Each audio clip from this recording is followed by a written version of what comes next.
सर्दियां इंतहा पर हैं, जबकि खुराक से महरूम लाखों बच्चे अफ़गानिस्तान की यख बस्ता सर्दी में अद्वियात समेत दूसरी कई जो ज़रूरियात ज़िंदगी की चीज़ें हैं, अशिया हैं, उनसे महरूम हैं। अफ़गानिस्तान में इस वक्त संगीन किस्म का इंसानी बहरान शुरू हो चुका है, पैदा हो चुका है। लाखों ख़वातीन और बच्चे सारी दुनिया को उम्मीद से भरी निगाहों से तक रहे हैं। 3 महीने से ज़्यादा का वक्त हो चुका है कि अमेरिका समेत नेटो फोर्सेस अफ़गानिस्तान छोड़कर जा चुकी हैं और अफ़गान तालिबान ने अफ़गानिस्तान पर अपनी हुकूमत भी कायम कर ली है। इन 3 महीनों में बदतरीन मौशी तबाही और इंसानी बहरान के अलावा कई मसाइल ने जन्म लिया है, मगर दुनिया का कोई भी मुल्क इंसानी हमदर्दी की बुनियाद पर अफ़गानिस्तान की तरफ तवज्जो नहीं कर रहा। जबकि पाकिस्तान ने 50,000 टन गंदम अफ़गानिस्तान भेजने का फ़ैसला किया है। अकेला पाकिस्तान दुनिया को अफ़गानिस्तान में पैदा होने वाले मसाइल और आने वाले दिनों में इसके भयानक नताइज की तरफ तवज्जो दिलाने की कोशिशों में लगा हुआ है।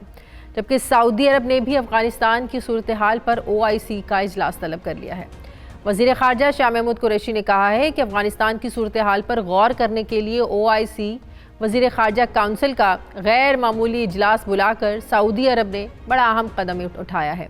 पाकिस्तान इस की मुकम्मल तायद और हिमायत करता है। अफ़गानिस्तान के इशू पर यह इजलास 17 सितंबर को मुनक़िद होगा, जिस पर शाह महमूद कुरैशी ने सऊदी अरब को पेशकश की है कि जो इजलास है ये इस्लामाबाद में मुनक़िद किया जाए। नाज़रीन, अफ़गानिस्तान के मामलात को लेकर भारत, मॉस्को, कतर और पाकिस्तान में कई इजलास हो चुके हैं, मगर अफ़गानिस्तान में जारी इंसानी बहरान पर काबू पाने के लिए किसी भी मुल्क की तरफ से कोई कदम नहीं उठाया गया। अफ़गानिस्तान के मसाइल के ज़िम्मेदार 2 बड़े स्टेक होल्डर्स अमरीका और रशिया बिल्कुल खामोश तमाशाई बने हुए हैं, जबकि वर्ल्ड बैंक और अमरीका ने अफ़गानिस्तान के जो असासे हैं उनको भी फ्रीज़ कर दिया है। ऐसे में अफ़गानिस्तान का मुस्तक़बिल क्या है, अफ़गानिस्तान के मसाइल जो हैं ये दुनिया पर किस कदर असरअंदाज होंगे, इन इशूज़ पर मुझे बात करनी है। पाकिस्तानी सफ़ीर बराए अफ़गानिस्तान मंसूर अहमद ख़ान साहब मुझे ज्वाइन कर रहे हैं। अस्सलाम वालेकुम, बहुत बहुत शुक्रिया मंसूर अहमद साहब। मंसूर साहब, क्या हालात है इस वक्त अफ़गानिस्तान में? अब सख्त सर्दी का मौसम शुरू हो चुका है, खुराक की किल्लत है, बुनियादी जो रोज़मर्रा की अशिया होती हैं लोगों के इस्तेमाल की, उनकी किल्लत है। पाकिस्तान अपने ताई कोशिश कर रहा है कि जो अपने अफ़गानी बहन भाई हैं उनको इस मुश्किल घड़ी में अकेला ना छोड़े। 50 टन गंदम भिजवाने का 50,000 टन गंदम भिजवाने का फ़ैसला किया है पाकिस्तान ने। दुनिया की तरफ से कोई उम्मीद नज़र आ रही है कि दुनिया भी आगे बढ़ेगी? देखिए, जो गुज़िश्ता 3 माह से जो यहाँ पे अफ़गानिस्तान में तालिबान की हुकूमत का क़याम हुआ है, इनकी अबूरी हुकूमत बनी है, तो यहाँ पे 2-3 तरह की मुश्किलात आ रही हैं। आपने कुछ का जिक्र किया। सबसे बड़ी मुश्किल जो माली बहरान है, फाइनेंशियल डिफ़िकल्टी है, क्योंकि इनके बैंक्स भी अंडर सैंक्शंस हैं, इनके जो असासे हैं वो मुंजमद कर दिए गए हैं, जिसकी वजह से एक इंसानी बहरान किसी सूरत हाल पैदा हुई है। दुनिया के कुछ ममालिक, नेबरिंग ममालिक और कुछ ममालिक से यहाँ पे इमदाद आ रही है, लेकिन फाइनेंशियल ट्रांजैक्शंस का एक बहुत बड़ा मसला है, जिसकी वजह से एक बहरान है। दूसरा जो बहरान है यहाँ पे एक गवर्नेंस का बहरान है, क्योंकि इन गुज़िश्ता 3-3.5 माह के दौरान यहाँ से बहुत सी इनकी जो मैन पावर है, लोग हैं, ट्रेंड लोग हैं, टेक्निकल लोग हैं, वो या अफ़गानिस्तान को या तो छोड़ चुके हैं या निकलना चाहते हैं यहाँ से, और जिसकी वजह से आपको मिनिस्ट्रीज़ में, इनके इदारों में बहुत कम लोगों मिलते हैं जो टेक्निकली डिलीवर कर सकते हों। और तीसरा, इन तमाम बहरानों से निमटने के लिए जो अफगान लोग की हुकूमत है, क्यों तालिबान हुकूमत का साथ देने को तैयार नहीं है, क्यों अफगानिस्तान छोड़ने को तरजीह दे रहे हैं वहाँ पर? ये मुश्किल वक्त है जब इन्हीं लोगों को अपने मुल्क को आगे लेकर चलना है, जो हुकूमत बनी है इन्हीं के साथ चलना है और लोगों को रिलीफ देना है। तो वजह क्या है, क्यों लोग छोड़कर भागना चाह रहे हैं? देखिए, जो अफ़गानिस्तान में गुज़िश्ता 20 साल से जो यहाँ पे हुकूमतें बनाई गई थी, वो फॉरेन फोर्सेस, US और नेटो की प्रेजेंस की वजह से थी, और ना सिर्फ ये कि यहाँ हज़ारों की तादाद में उनकी फ़ौजें मौजूद थी, बल्कि ट्रिलियंस ऑफ डॉलर्स जो हैं इंटरनेशनल कम्युनिटी ने, अमेरिका के इत्तेहादियों ने इनकी इकोनॉमी में पंप किए। इनका बिलियंस ऑफ डॉलर्स का जो बजट होता था हर साल का, वो बाहर फॉरेन एड की बुनियाद पर आता था। अब चूंकि US और नेटो के निकल जाने की वजह से, यूरोपियन कंट्रीज के यहाँ से निकल जाने की वजह से वो उस किस्म के रिसोर्सेज अवेलेबल नहीं हैं, तो मेरा ख्याल लोगों को ये एक मौका नज़र आ रहा है कि यहाँ से जो ट्रेंड लोग हैं, एजुकेटेड लोग हैं, वो यहाँ से निकलने की कोशिश करें।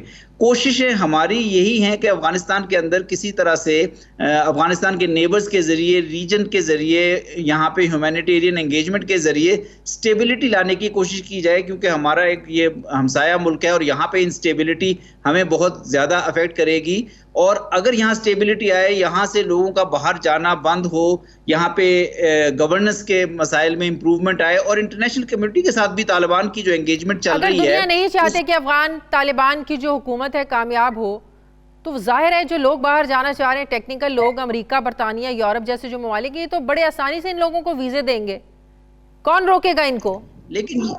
लेकिन ये इस मसले का हल नहीं है ना। यहाँ पे 40 मिलियन की पॉपुलेशन है, तो चले चंद हजार लोग बाहर चले जाएंगे, 1 लाख 2 लाख लोग बाहर चले जाएंगे। असल में तो स्टेबिलिटी यहाँ पे लाने की जरूरत है। इसमें उम्मीद अफजा बात यह है कि अफगान तालिबान की अबूरी हुकूमत की, इनकी लीडरशिप का जो डायलॉग चल रहा है नेबर्स के साथ, अभी इनके डेलीगेशन फॉरेन मिनिस्टर की क़यादत में पाकिस्तान भी आया था, इनके अभी डेलीगेशन दोहा में मौजूद है, कतर में, तो इनके यूएस के साथ, यूरोप के साथ एंगेजमेंट चल रही है। और एंगेजमेंट उन्हीं बुनियादी इशूज पर है कि किस तरह एक पॉलिटिकल इंक्लूसिविटी लाई जाए, किस तरह ह्यूमन राइट्स और वुमेन राइट्स की सूरत हाल काबिल कबूल बनाई जाए ताकि इनकी दुनिया से एंगेजमेंट हो सके, और काउंटर टेररिज्म के मसाइल को किस तरह काबू पाया जाए। इसलिए पाकिस्तान भी इन तमाम, जैसे OIC एंगेज की कॉन्फ्रेंस पाकिस्तान करवाने की कोशिश कर रहा है ताकि दुनिया की एंगेजमेंट बढ़े और जो गैप है दोनों साइडों की पोजीशन में, तालिबान की पोजीशन में और बाकी दुनिया की पोजीशन में, उसमें कमी आए।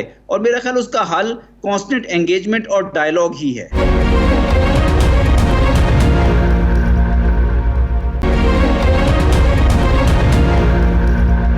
ट्रेड इस वक्त कितनी ज़रूरी है? दुनिया अगर इमदाद नहीं करी, अगर ट्रेड ही खुल जाए अमेरिका और यूरोप के साथ, तो कितनी मईशत जो है ना वो संभल सकती है? देखिए, ट्रेड इनके लिए बहुत ज़रूरी है, क्योंकि 20 साल में इनकी टोटल डिपेंडेंस जो थी, इनका 75 से 80% जो बजट था वो डिपेंड कर रहा था फॉरेन एड के ऊपर। बिल्कुल। अब यहाँ पे जरूरी है कि इतनी फॉरेन एड शायद नहीं आ सकेगी मुस्तकबिल में, इसलिए ज़रूरी है कि इनकी ट्रेड में इजाफा किया जाए। और अभी जब इनका डेलीगेशन पाकिस्तान आया था तो वहाँ पे बहुत डिटेल डिस्कशन हुई और हमने बतौर हमसाया मुल्क इनके साथ ट्रेड फैसिलिटेशन के ऊपर बड़े इकदाम किए हैं। तो आप देखेंगे कि इनके पाकिस्तान के साथ और दीगर नेबर्स के साथ भी आइंदा आने वाले सालों में ट्रेड में इजाफा होगा। और फिर यहाँ पे अफगानिस्तान एक मादनियात की दौलत से मालामाल मुल्क है, तो यहाँ पे रिसोर्सेज को एक्सप्लोर करने और इनकी इकोनॉमी को सस्टेनेबल बनाने पे तवज्जो देना होगी, क्योंकि फॉरेन एड एक मुस्तकिल हल नहीं है यहाँ के। लेकिन एक और बड़ी इंपॉर्टेंट बात है ना, जब दुनिया तस्लीम करने को तैयार नहीं है तो जाहिर है वो दुनिया टफ टाइम देने के लिए इनको ट्रेड इनके साथ कैसे शुरू करेगी? लेकिन ये सारा प्रोसेस एक स्लो प्रोसेस के जरिए, एक कंटिन्यूस प्रोसेस के जरिए, एंगेजमेंट के जरिए होगा, क्योंकि इस मसले का कोई मिलिट्री सोल्यूशन तो है नहीं। तालिबान एक ग्राउंड हैं, उनकी हुकूमत मौजूद है और उनके साथ एंगेज करना दुनिया के लिए। लेकिन क्या ये बात दुरुस्त है कि आम जो लोग हैं वो तालिबान के रवैये से तंग हैं?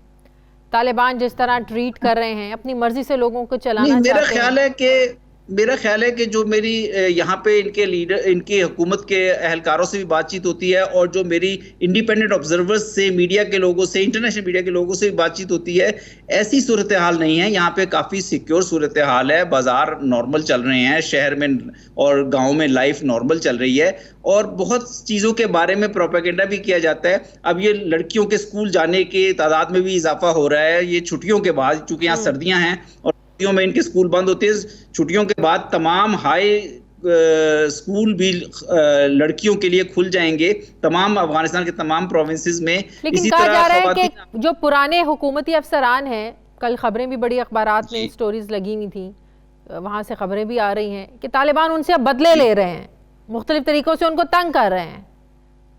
देखें, तालिबान की लीडरशिप ने और इनके इंस्टीट्यूशंस ने तो ये एश्योरेंस दी है, ये यकीन दहानी कराई है कि किसी से कोई बदला नहीं लिया जाएगा। और इनके वजीर आज़म ने भी एक तकरीर में ये जो पब्लिक से उन्होंने एड्रेस किया था उसमें ख़ास तौर पे कहा है कि इस किस्म की चीज़ों से उन्होंने हिदायत दी है अपने लोगों को कि इस किस्म की चीज़ों से जहाँ पे भी कई ऐसे इंसिडेंट्स अगर हो रहे हैं तो उनसे इज्तनाब किया जाए।